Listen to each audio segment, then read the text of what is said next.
So it's my pleasure on behalf of the club to welcome Orion AI6JB. He's going to be our presenter tonight for the Tech 10. I think most people are familiar with Orion, but many are probably not. New members are probably not, but Orion is a past club president. He quite often does the coffee break net when we give Brian a break. He's instrumental to a lot of club efforts, particularly the Hamfest and Field Day. So thank you, Orion, for agreeing to come on here and present Winter Field Day. Explain to us what Winter Field Day is and how we can participate. So Orion, it's yours. Thank you. Thank you, Graydon. Thank you very much.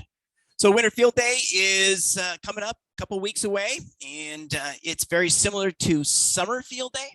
It's a great opportunity for all of us to get involved and be part of the field day process. We are not going to host a common or a club site, but instead you can all participate from your own homes or from wherever you choose to participate, and we will combine your scores together as an aggregated score. Now, the Winter Field Day Committee, they set out some goals for Winter Field Day, and that is to foster ham camaraderie. They also are emergency communications focus and winter conditions, because they believe, hey, it's not going to be like Summer Field Day, short sleeve t-shirts. Sometimes we may have an emergency where, hey, it might actually be cold, windy, and wet. So this is the anti-Summer Field Day. It's also a great opportunity for you to get out there and practice your operational skills. And they structure the contest in a way that it kind of forces you, if you want to be successful, it forces you to try different modes and different bands. So you end up setting up a lot more than you would on a normal field day. It's open to everybody, and it's going to be a great opportunity to have a lot of fun. It's on Saturday, Sunday, January 28th to the 29th, 2022. It runs for 24 hours. Yes, you can work all 24 hours if you'd like. Starts at 1900 UTC, but that means locally it's 11 o'clock. Now you can start setting up your station the day before at 11 o'clock, but you can only use 12 hours to set up. But that's not a problem because we don't have that much light. So anyway, you can start your setup 11 o'clock the day before, and the contest starts at 11 o'clock on Saturday. So those of you who've done Winter Field Day before, a few things have changed this year. They have set up some different rules. First off, that they have now limited the power output to 100 watts. So that is great for those of us who run low power, because we don't have to fight the big guns. They've also lowered the amount of points for each bonus point, and they have now also said no more paper logs. It's a huge time-consuming process for them to evaluate logs if they come in paper. So they have said those are out. We're not doing that anymore. And they've also introduced some new procedures for the log submittal. I will cover all of those in this presentation. Rules. There is rules for every contest. Check out their website, www.winterfieldday.com, and they have them posted there. I highly encourage everyone to read them because there's more information in there than what I'm going to present today. And this, it's not really a contest, it's more of an operating event, but they do a better job of kind of explaining why they have the rules the way they have them. Okay, which bands can you operate on? You can operate on all the bands except for the WARC bands, and don't worry about 2,200 meters or 600, nobody's going to be there. So you can work anywhere you want. If you have a question about which frequency to work, check out the rules. They'll have suggestions on where to look for the contacts. So if you are exploring a new band that maybe hasn't opened up yet and you want to start calling CQ, check out the rules, look for the selected suggested frequencies and start your QSO there, and then watch everybody come climbing to you. Modes, every mode works, CW, phone, digital. And as far as they are concerned, any mode where you can faithfully transmit and exchange intact without any kind of conversion table is considered an acceptable mode, which brings me to FT4 and FT8 is not allowed. And their reasoning is, and they actually use this example, well, sort of this example. In FT8, you would only be able to transmit AI6US, AI6JB, SOS. That doesn't really convey the message that you are the HMS Titanic, you're sinking at these coordinates. So that's the reason why those two are not acceptable. Digital means any digital mode, could be Olivera, Domino, PSK31. They even suggest trying JS8 call as an option or an alternative to FT4, FT8. Okay, in every contest, there is an exchange. In this contest, the exchange is your call sign, the class and category, and then the ARRL section abbreviation. And in the PDF that I sent you and on this slide, there's a link right here. You can click on that and it'll take you to a web page with all the ARRL sections, or you can just go to ARRL and check out what those abbreviations are. So let me go into a little more detail about the class and category, because that seems to be the most confusing for the winter field day. So class is quite simply the maximum number of simultaneous transmitters you have online at one time. So for example, in the lower left-hand picture, we have 3 stations going at the same time. We are a class 3, or the number 3. Or in the lower right-hand corner, we got 2 stations going. We are a class 2. Now that doesn't mean you can have 5 radios on your desk and you have to claim a class 5. No, as long as you're only using 1 at a time, you can still claim a class 1. Or if you have 2 of them going at the same time, you could claim a class 2. The next thing is category. This is the type of operation you're doing, and there's only 3 categories. There's indoor, outdoor, and home. Let me explain each one individually.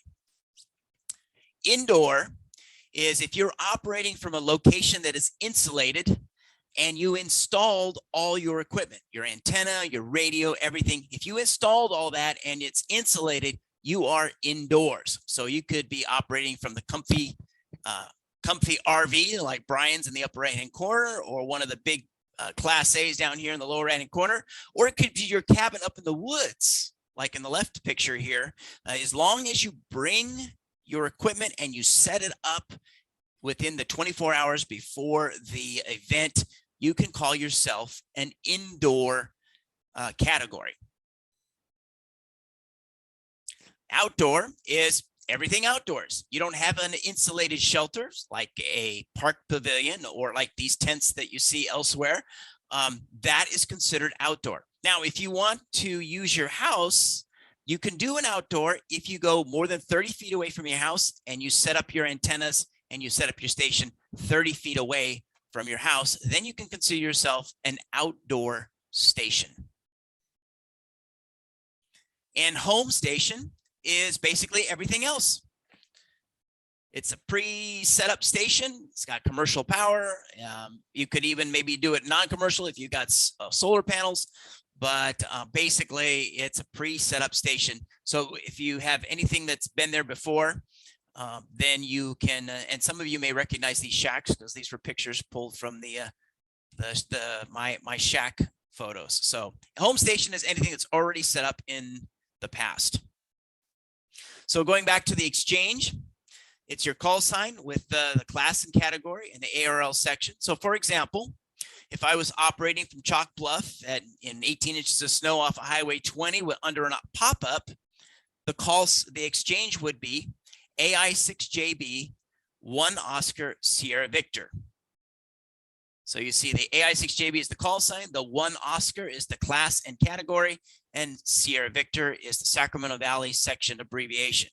So let's say Brian and Lynn decide to go up to Canada Peak. Lynn wins the battle of which call sign they're going to use. In that scenario, they would be Kilo November 6, Kilo Romeo Delta, 1 India, Sierra Victor. Or let's say, oops, sorry about that. Let's say you decide you want to operate from the ARRL headquarters. They've got 2 stations going. Your exchange would be Whiskey 1 Alpha Whiskey, 2 Hotel Charlie Tango for Connecticut. The next thing in a contest is points. And there's two different ways to get points. There are QSO points and bonus points in the winter field day. So if you're operating phone, that's 1 point per contact. If you're doing CW or digital, that's 2 points per contact. Now this contest is a little unique. Every busted QSO or every exchange that is incorrectly copied, you lose 1 point. So you're going to want to make sure you don't get any dupes or duplicates in your log, and you want to make sure you get all the information correct. So you might want to spend a little more time getting the numbers and the call signs correct in this contest. In other contests, there is no penalty, so it doesn't matter. Bonus points. Bonus points are ways to get extra points, and they issue bonus points for 4 different things. One is no commercial power. So if your station is powered by no commercial power, you get 500 bonus points.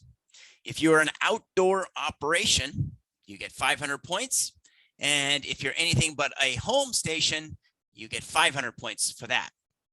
Also, satellite QSOs. If you make 1 satellite QSO, it's 500 points. So if you can do it, I only know one person who's ever done it, Bruce, K6BAA, but that is big points. I would go for those if you can do it.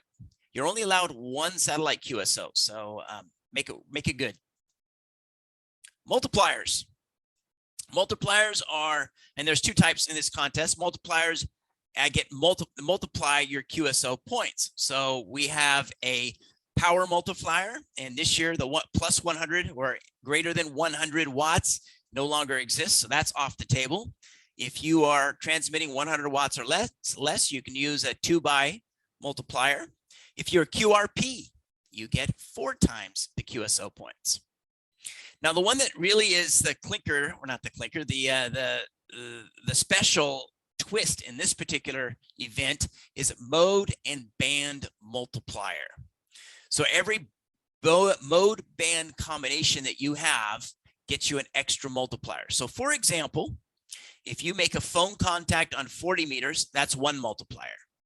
But you can also make a CW contact on 40 meters. That gives you another multiplier. So you're now up to 2 multipliers.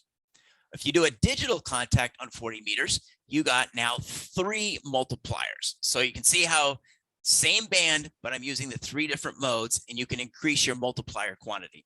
That is where the big points are going to come from. And that band multiplier encourages you to try other bands and modes, like get into the VHF, get in the UHF, give a try into 6 meters and 10 meters, which is unique for this contest. And it's actually what makes this a lot of fun. So how do you calculate your score?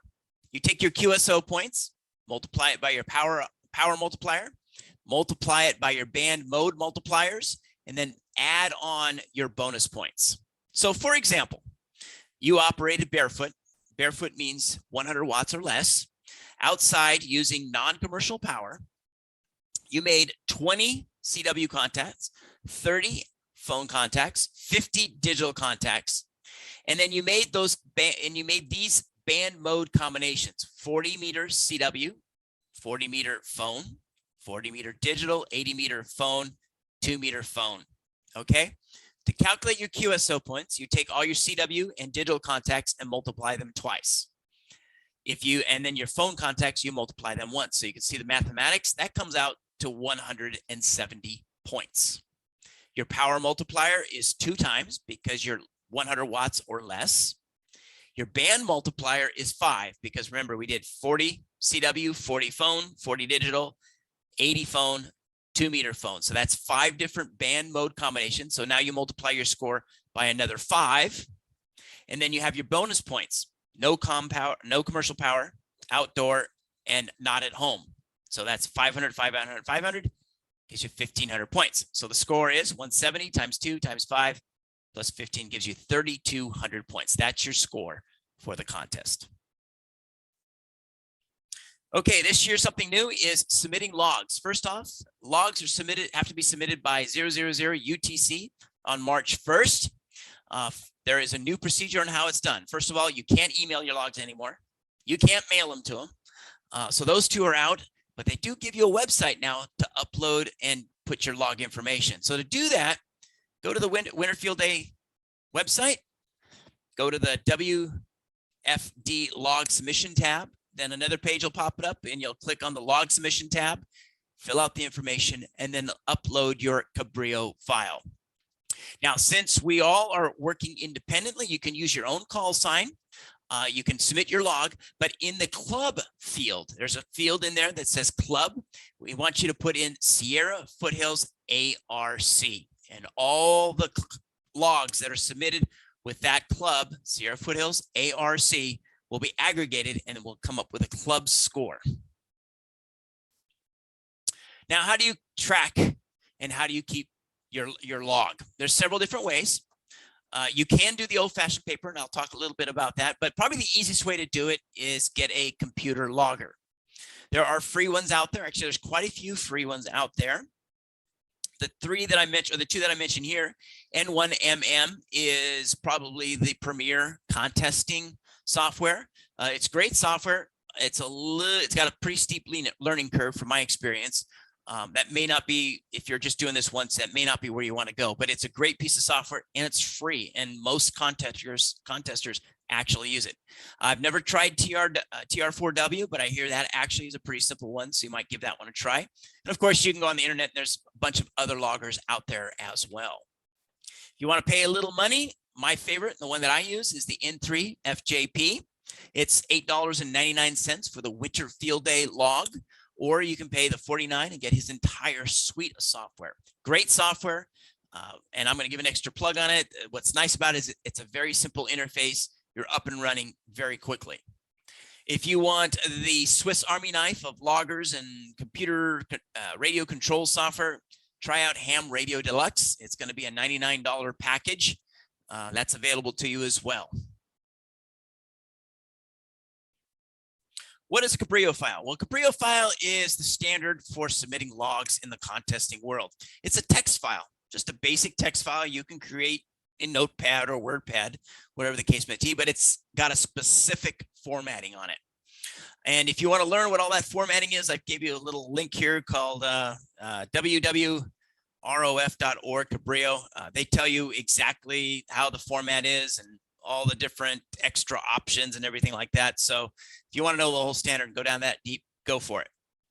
Most logging software will output a Cabrillo file in the proper format. And that's probably why I would recommend you to go to one of the free or paid versions. It'll make submitting your logs so much easier. You can't use paper to submit, but if you still like to write down your logs, that's okay. You can go to this web app here, which is actually a link from the ARL, and put in your information and put in your log, and it'll spit out a Cabrillo file for you. All right, let's talk a little bit about some strategies you might want to consider using for winter field day. Work as many bands as possible. And these are all the ones that, and I highlighted all the ones that you're more than likely going to get contacts on. It'll be rare to see something on 220, and it'll be rare to see something at 1.2 gig or 2.3 gig, but all these other ones are plenty of opportunities for working bands. And number one is work bands and try different modes. So that's my second strategy item, is work as many modes and band combinations as possible. And as I mentioned before, you can get three multipliers just by working these different combinations. Another strategy is, especially in the 10 meter and the 6 meter and 2 meter area, work near or just briefly on the national simplex calling frequency. If you don't know what those frequencies are, check out the ARL band plan and it'll let you know. But here's 2 meters and here is 440.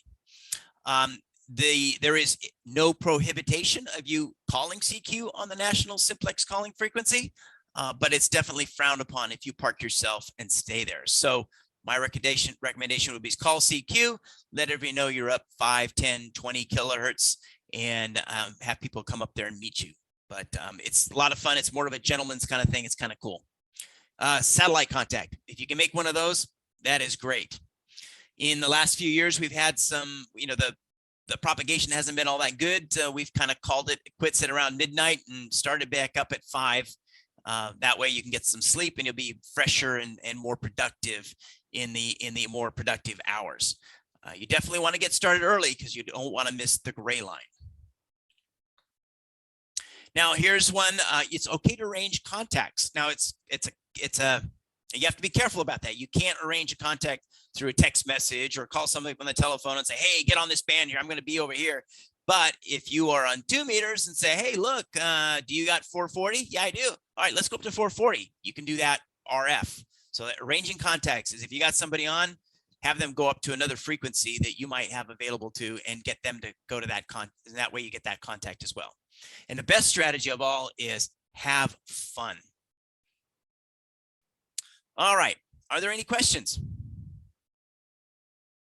Yeah, Orion's grading KC6 SLE. What logging program did we use on field day last year? We use the N3 FJP software. Thank you. Any other questions? This is Brian. There was a question somebody had asked me earlier in the week about portable operation, and there is no allowance made for like a roving or a portable operation. So you need to claim a location and stick with that location for this contest. Yeah, I heard that conversation. You're talking about rover operation, and I looked through the notes, and even in the log submittal, it doesn't really make it easy for you to put in a rover operation. So rover, for those of you who are interested, it's where somebody's in a mobile station. They move from one spot, make a few contacts, move to another spot, make a few contacts. And in this contest, it really is not to your advantage to do that because you don't get any more multipliers for it. Unless, of course, you can, get a 1.2 or a 2.3 gig contact by moving around. Any other questions? I'll just make a suggestion that it doesn't matter, even if you have a 2-meter rig, maybe you don't have a lot of bands available.